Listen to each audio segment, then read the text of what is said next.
Welcome back to On the Hill. Turning to the economy, the latest jobs report has unemployment at 3.5%. With inflation still high, the stock market continued to decline, leaving challenges for Democrats just weeks ahead of the midterms. I want to bring in our political panel to discuss this and more. Nicole Bennett is the vice chair of the Maryland Republican Party, and Calvin Dark is a Democratic strategist and co-founder of RC Communications. Good morning to both of you.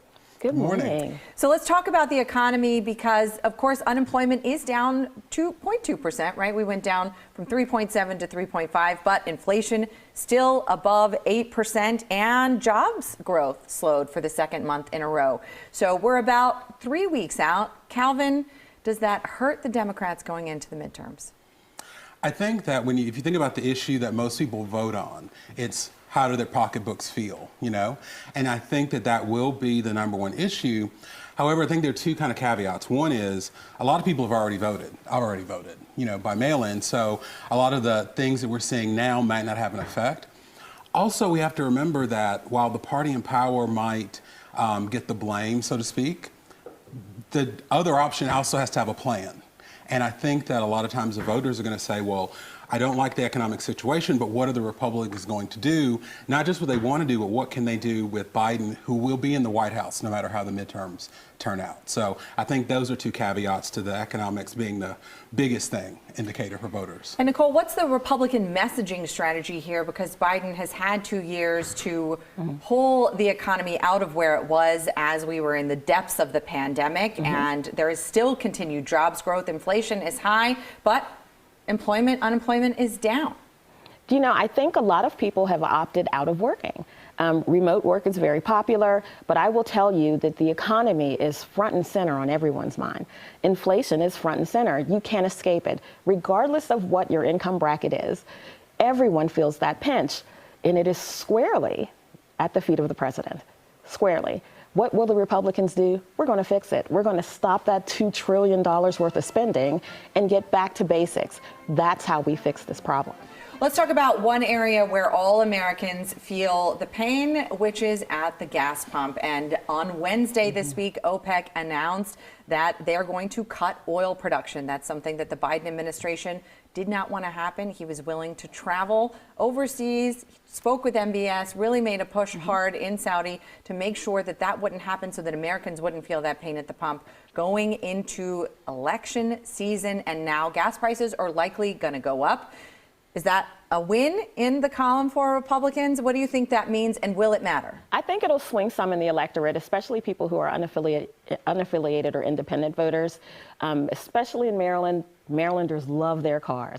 And we get around mostly around the Beltway. Gas prices are up maybe $1.50 from where it was when Joe Biden first took office.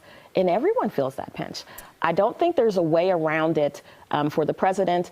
OPEC is going to do what it's going to do. And although diplomacy works really well, I think it's high time that we start producing oil again here in the United States, get that pipeline open again. And maybe in a few years, we can get back to where we were 2 years ago. Calvin, let me ask you this. Does it make President Biden look weak that the diplomatic strategy appears not to have worked here? I think right now, I know I was hoping that after this decision that President Biden personally called some folks in Saudi Arabia because he did the fist bump that makes us look like we've been duped. However, when it comes to the midterms, I don't think that OPEC, the world oil markets, are really going to have an effect on voters' choices, particularly because there's not going to be that much of an effect before the election. However, I do think from the political side, it's going to hurt the Democrats because every Republican on the campaign trail is going to use this to point to Biden's vulnerabilities, inflation, prices at the pump, how we're standing up against Saudi Arabia. And I know that the White House is planning on reacting, and I hope it's a strong reaction, but I don't think anything's going to happen that's going to change voters' minds on the issue one way or the other before the midterms. Let's turn now to another remarkable headline this week. The Washington Post reporting that prosecutors have enough to charge President Joe Biden's son, Hunter, on false statement charges related to a gun purchase and some tax violations. It is remarkable that this reporting would even come out ahead of any prosecutorial decision. So putting that aside, does that kind of headline 3 weeks before the midterms hurt the Democrats? I don't think it does. And let me tell you, I actually think that this is happening the way it should happen. First of all, we have an investigation that's happening. The U.S. attorney is a Trump appointee who, if I read correctly, was kept on just so he could continue this. And while I'm sure on a personal level, President Biden doesn't want anything to happen to his son, on a political level, it's not good. But I think for our system and for confidence in the transparency and fairness, I think they should go ahead and do whatever they should do, and that goes for Biden or Trump or anyone else. Nicole, do you think that that kind of burdens faith in the system, makes the Biden administration look like they are playing by the rules and that they are not using the Department of Justice politically? You know, this investigation has been going on for a while, and I agree with Calvin on this point that it does give you faith in the system.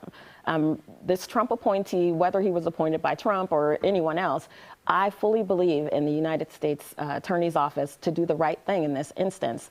This is not, from my viewpoint, a political thing. This is about the rule of law, and we are a nation of laws.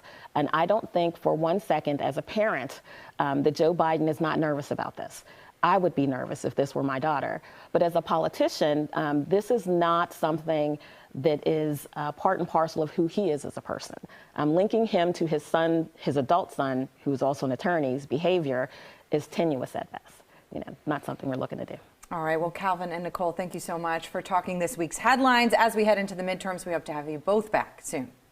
Thank you. Thanks for having me.